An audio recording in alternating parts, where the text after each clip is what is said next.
Hey, what's up, Emerald Coast? Hey, I am RJ Murdoch. This is Chris Seaman, and we'd like to welcome you to the show that tells you what's going on today, April 23rd, 2020. Pandemic life in Okaloosa County, the Emerald Coast. That's our life as it is right now, but there's a lot of life going on else and around. Well, life will go on. The pandemic has been a thing. It's what brought you and I together as we were, debating concepts all along, and then we're like, hey, we live in the best place in the world, I think. And I have to agree with you wholeheartedly on that. It's pretty nice. Pretty's Beach, baddest ass military bases, and along comes the pandemic. How do we deal with it? We have a lot of friends out there that are dealing with it. We've been trying to talk to a guest every day about it. But life goes on. Eventually we will be post-pandemic. And so one day at a time, here we are. I think today, RJ, have you lost track of what day it is as this has gone on at all? Surprisingly, not really. I have. Today is Thursday? Today is Thursday. Wait a minute, the paper's right in front of me. Old school. It's right here. It's on the paper. On right the paper, there. yeah. Right. It's Thursday. But It actually happens to be, before we get to that, just want to let everybody know we are live on Facebook, YouTube, and the Roku and Amazon Fired channels. If you have the Emerald Coast TV channel. I have a Roku, actually. I have Roku. So, I've spent a lot of time figuring Roku out. I found your channel. I've been watching some Northwest Florida basketball on there from last year. Some good stuff.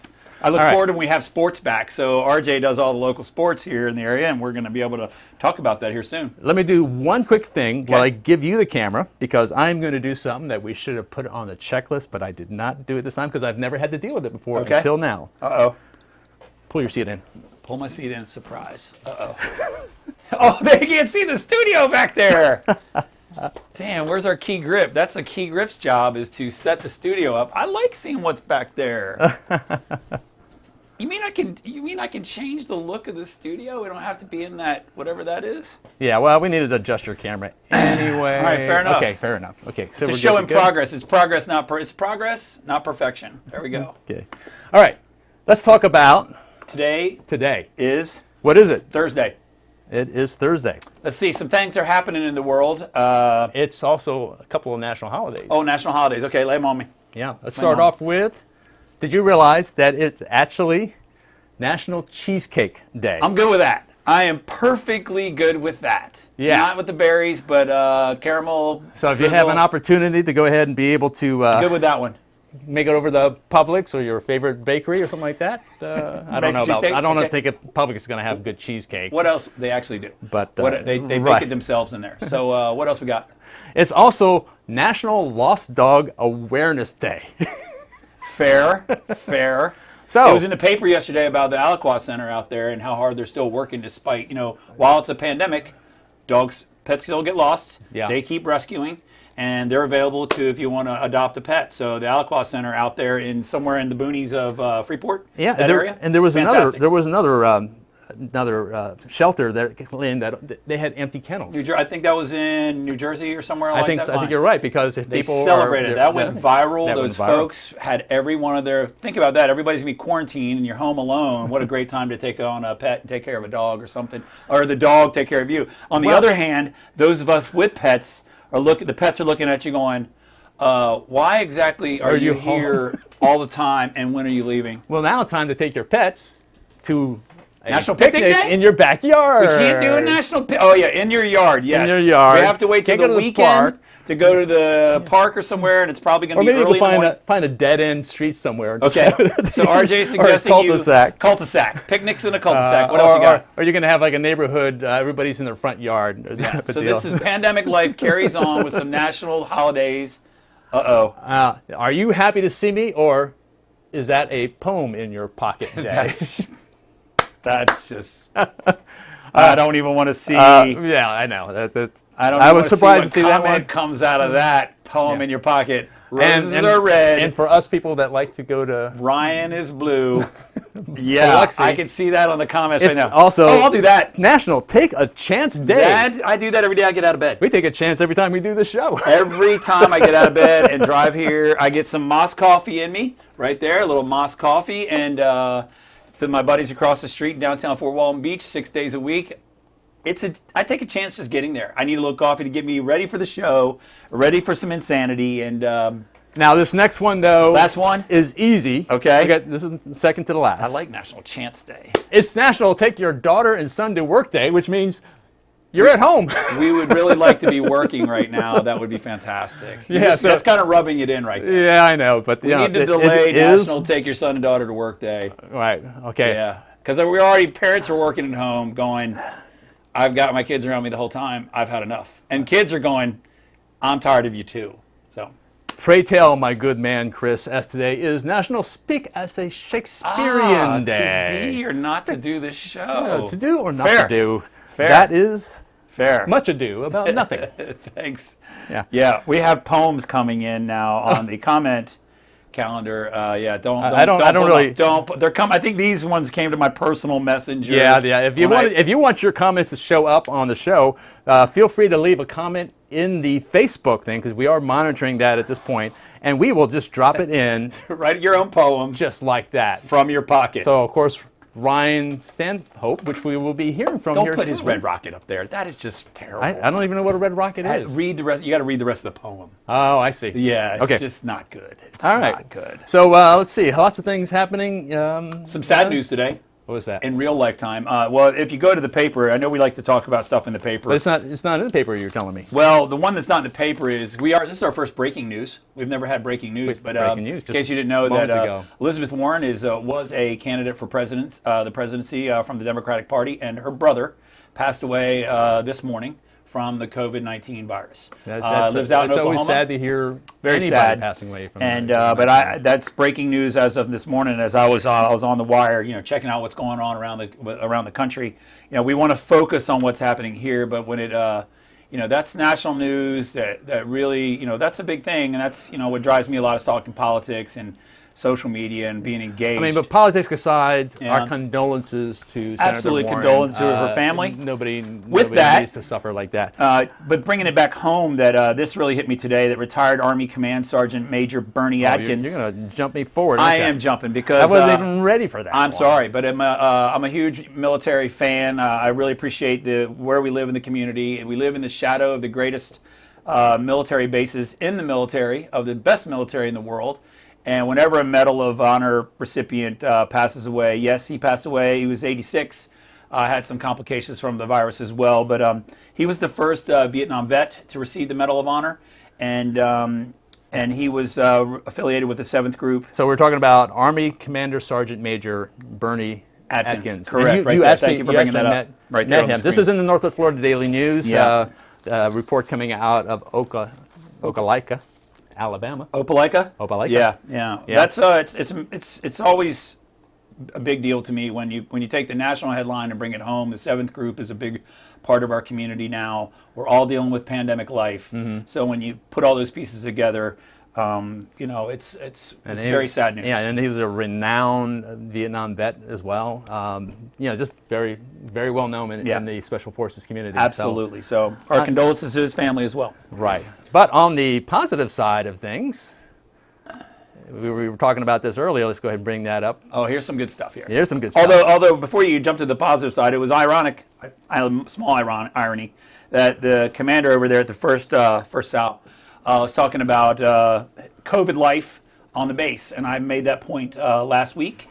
The importance of the mission not being at risk as we, the people outside the base, and what we do. And there he comes right on to. And he had been in England, right. And as soon as he got back, he self-quarantined himself, and then about a week later, within a couple of days, he started feeling some fatigue and stuff like that. He had virus. And had himself tested. So he's been living kind of isolated from everybody else, but he shared his message with all the airmen at the base, and they decided to go ahead and make it public. So if you go to the Hobart Field Facebook page, he can tell you about what his experience was like going through that, and the precautions you should consider, which are everything that is being told for us nationally anyway as well. It's already a big enough task, RJ, for when you're in our military, as disciplined as they are and the things that they do and the responsibilities, and then you throw this on top of it, and they still have to maintain the. We can argue about whether we go to the beach. We can argue about whether we go back to work. We can debate, whether you're going to wear a mask in the grocery store. And I welcome all that discussion. It's fun. We're going to talk about some of the fun stuff right here. And then we got a great guest talking in a minute here, talking about how he's adapted his career about it. And it's quite challenging. Yeah, so it's kind of like side by side. Let's go ahead and bring up I would the say paper that the again guys here. in the military, So what we got here. carry on that mission. Yeah. Keep carrying on that mission. We're proud of you very much. All right, so front page news. The boardwalk. This is scenic highway, old scenic highway 98, where there's actually kind of a half a mile stretch just beyond the county line, right, where people just get a chance to see the beach. They can't go out on the beach. Correct. However, but you're telling me that today, over in Walton breaking County, news number two. is that I'm on a roll today, baby. Yes, you are. Yes. So breaking news number two. Walton County's commission is having their emergency meeting right now to discuss. On one hand, you have the parameters coming from the governor's office. On the other hand, you have the people going, we need our beach, Mm-hmm. And then I read a little clip of Chatham Morgan, city councilman from the city of Destin yesterday. I'm a big fan of Chatham and what he had to say about it's not that they don't want to open the beach, but how do you monitor it? We want it here for the residents, but we got to be able to make sure we're not bringing in people as we nationally figure out this virus. Mm-hmm. And but we, the people of Okaloosa County, Walton County, Santa Rosa County, and all the where our show covers worldwide, actually, on Roku, YouTube, and Facebook. See, I did that? Shameless plug. Shameless plug. As we talk about that, we live here. We want this lifestyle. That's the reason the visitors come here, is they want a piece of our lifestyle for the weekend, for the week, whatever. Well, we live here, and we want to get out on that beach. I need to go swim. I have friends that just need to be out there fishing, and I understand. So that's what the Walton County Commission is talking about right now. It's funny that the boardwalk, that you're showing that picture there, that's a beautiful shot with the sunset, and they're sitting there having a cold beer. Look, I believe that's right near Whale's Tail. Yeah. And that's pretty awesome to adapt to get your little slice of the sunset there. Yeah, and speaking of adapting, segue into the article right next to it. We've been hearing a lot about how the teachers have had challenges going from a classroom to a virtual environment. Right. And from an academic perspective, they kind of missed the opportunity to be with the kids and to interact with them. Yeah, that's a big part of it. It's been harder. It's been very hard for a lot of them because they're just not used to it. But some of them have adapted very well. Right. Some of them are actually finding that their students are actually, they're spending about 20, 30 minutes each day going over assignments and letting them kind of answer questions and letting them go off on their own. My niece actually finished up her entire school year 2 weeks ago. She was ahead of the curve that much. So she has the freedom to study at home, and she went ahead and knocked it out. Yeah, and so skipped right all through all the social interaction of being in a public school. Virtual classes has always been available for the high school students. My Right. daughter actually went through most of high school. She did hers through virtual classes Okay. and was able to graduate earlier. Also to do that in conjunction with Northwest Florida State College Collegiate High School. So she was actually able to get her high school degree and her associate's degree at the same time, which allowed her to go right into Troy as a sophomore, freshman, sophomore, junior. I couldn't. And that's just me, and my legs going up and down. But slow down. Don't make her go through school too fast, RJ. Let's go to our guest. Let's talk about our how guest he's is sort of adapting. related to it because not how dad's academics. The kids can kind of work on their own, and they can the teachers can actually help answer questions. But from the performance aspect, it has been tough because my wife, she's a dance instructor of the college at Northwest Florida Ballet. She's having to do Zoom classes. Not all the kids are able to come on in board. And also, you're not able to actually kind of assist or see the right angles for her. Can I learn from the performance aspect? Can I learn to dance via Zoom? Yes, you can. You want to join in on one of her classes? It's truly rhetorical. Truly rhetorical. And but also for the choral directors. I know Okaloosa County Schools, I'm working with them to try to help create a virtual concert. They're all working. I think we're going to have about 150 students. But the folks over at Northwest Florida State College at the Fine and Arts venue division over there, they had to try to figure out a way to get something out there and get their kids engaged, especially Let's find out how like to the do show choir, because they're actually scholarship driven. They have to perform in order to be able to qualify. And you got somebody that can tell us how they're doing it? Do I have somebody on the line? He's ready, willing, ready to go. I'm going to bring his audio in, and here it is. With no further ado, our caller, Mr. Chris Nida. What's up, Chris? Hi, good morning, fellas. Yeah, you're absolutely right, RJ. I mean, they are scholarship musicians. They are held accountable to know their parts. I mean, and you have to start with that. You have to start with that solid foundation. You know, if we're talking specifically about the virtual insanity kind of a thing, I mean, you know, they are well rehearsed and know their parts. Now, we had the luxury of doing that together, you know, and it wasn't until we thought, well, what can we do? It was like, well, the song title just fit. I apologize. I didn't mean to bring that in like that, but I did want to at least visually show what you were talking about. This is actually a few minutes of the audio. I'm bringing it down. This is actually the show choir itself, and you guys were able to take their home videos that they were able to create it and synchronize everything to create this concert. Now I'm going to go ahead and silence them and let them run while you talk about them. So I mean, I give hats off for you for being able to kind of do that, because you and Tony are sound guys, actually. Tony Bellero is what we're talking about. Tony Barella, yeah. Barella, yes.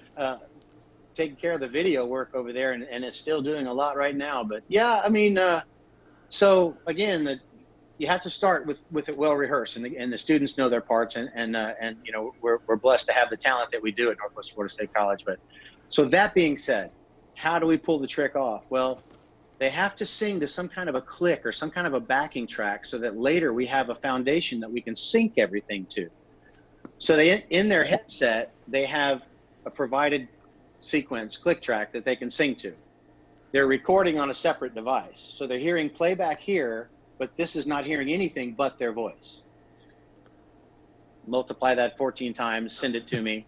I separate the video from the audio and start doing some Pro Tools magic.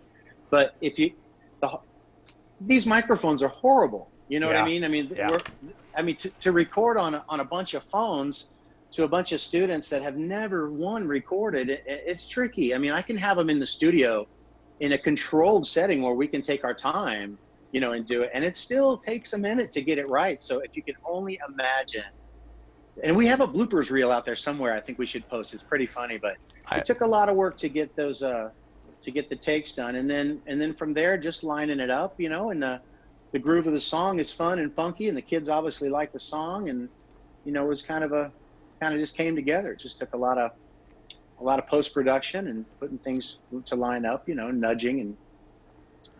But, Chris, Chris, let me ask you something. When you as you went into this and you realized, hey, we've got to do something different to continue our mission, you know, bringing a choir together. I mean, you're a talented musician. You've been around for a while. We talked about that before the show a little bit, that you've played at a couple of my places, and very entertaining. But with the minute you realized that this is going to be different, and we didn't know if it was going to be a day, a week, a month, maybe a year, how long did it take you personally as the instructor, the production manager? How long did it take you to go from being an instructor to becoming a production manager, in a sense, to put what we just had that little video clip of, for you personally to adapt to what I'm calling pandemic life? Well, I had to make the studio do the things that I could do at the college. First of all, I needed a place to work and work solid. You know, it came Allison Everett, it came from Guy Heath, you know, it came from a lot of people to put the plan together, you know. Well, okay, so how do we make something happen with performers and students that still have a month left of school, and how are we going to do something in the future? I think that was the first thing. How can we say, we're still here, we still want to perform? And I think that was then after that, everybody rolled their sleeves up. So from start to finish, it's, if you're asking what is my labor side of this as an engineer, I mean, what particulars of that? Is that what you're asking, Chris? Yeah, yes, adapting to pandemic life, and it's what I've been calling it. Right. Making the best out of you can with what you get in some regard, as far as like the microphone quality and students trying to record. So you're really getting, you know, in a lot of ways, not the very best recordings to work with because of what we're dealing with pandemic wise. So you kind of have to, you got to get in there and EQ and move things around the right way and just kind of work with what you have. And then, the hardest thing for the students, I think, is it's like individual tracks, and they're a choir. So when you're a choir, you groove left and right, Right. Right. So you really can't do that. So you have to kind of create that. And again, they're well rehearsed, solid workers, and they knew the charts well going in. So that makes it a lot easier to pull off. And a click track. We have to have some kind of foundation. Yeah. And then test a lot of ears, hey, what do you guys think? What do you hear? Let's fix this. Do we need to try something different? But I guess overall, the willingness and the participation of the students, the hunger to want to do something. Hey, listen, self-included, I miss going out and doing some things, and it's hard. It's our craft requires an audience. That's right. It requires that interaction. A choir needs the people left and right. So challenging, but fun.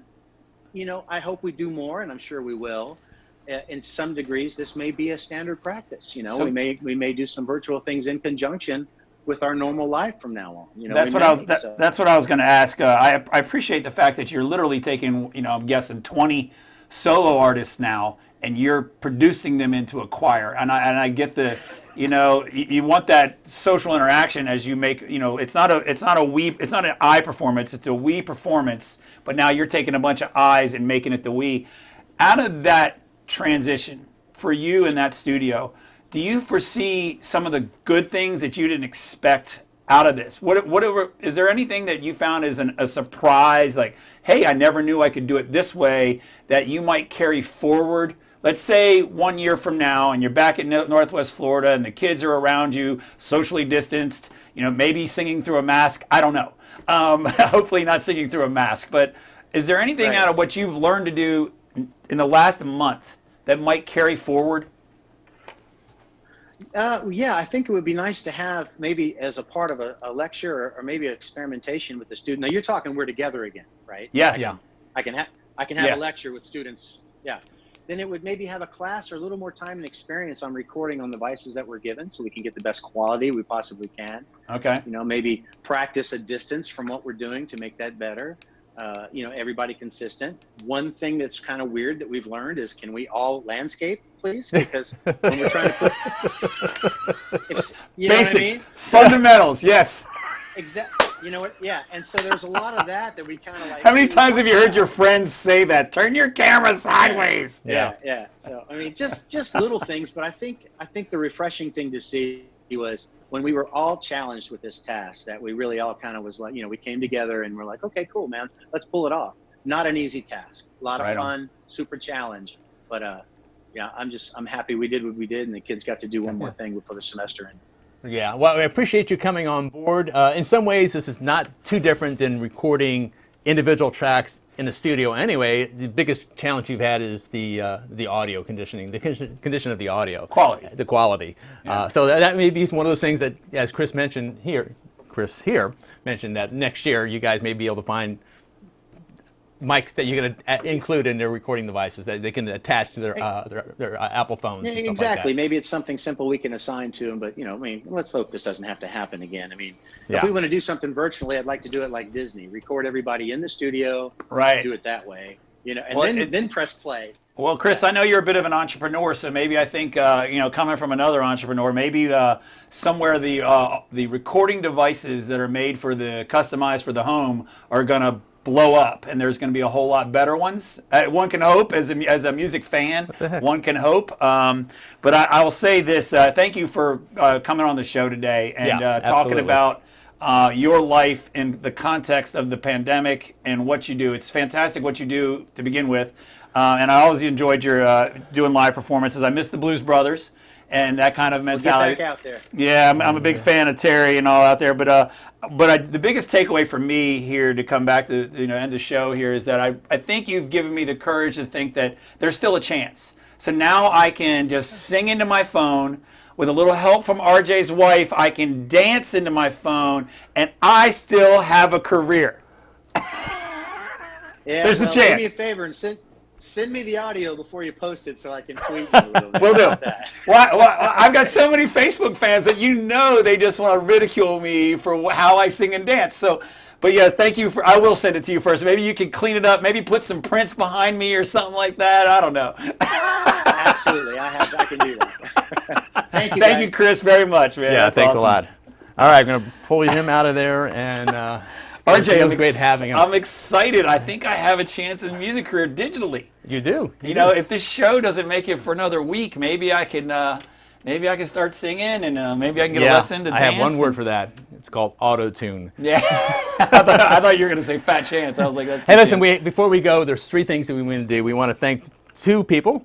We've got our coffee being provided right now. Yeah, by Moss Coffee. It's Sydney Saylor over at Moss Coffee. Is that Sydney right there? That's Sydney right All there. right, Yeah. excellent. Good job. Yeah, they've been providing coffee for the week here. Can't you tell really how fast we do the show? Yeah, we just speed right through it. And then the second one. Because I'm looking for some blue crabs. Yeah, he's looking for some blue crabs. How about you? Where you at? Seafood market where out you there at? in the bar. Where you at? We're waiting for you to call us. We're giving you some free promotion. My blue crabs. Yeah. And then last thing before we go, I wanted to get This is Ryan with the CrabIsland.com weather report. For the weather. It's crap. Overcast. We're supposed to get some precip, some hail, so park your car in the garage. Stay in today. Don't go to Crab Island. It sucks. Go over there tomorrow, Saturday. Sunday is supposed to be pretty. I'll be out there with my paddleboard. Come see us. Back to you guys in the studio. Oh, thanks, Ryan. God. That's perfect. He had me as it's crap, and it is because I think it's there's a storm rolling through very today. pretty, but it's going to be beautiful this weekend. A lot of people out there in our viewing audience all over the southeast are dealing with some tornadoes today, so be careful. And everybody, as we deal with pandemic life, making it to the beach hopefully this weekend. Stay rational, my friends. Stay rational. Absolutely. And you have a good one. We will catch you tomorrow. Yeah. I think tomorrow's Friday. Yeah. Yeah. Good job, RJ. I RJ. slowly come out of here. Yeah. Dun, dun, dun, dun, dun.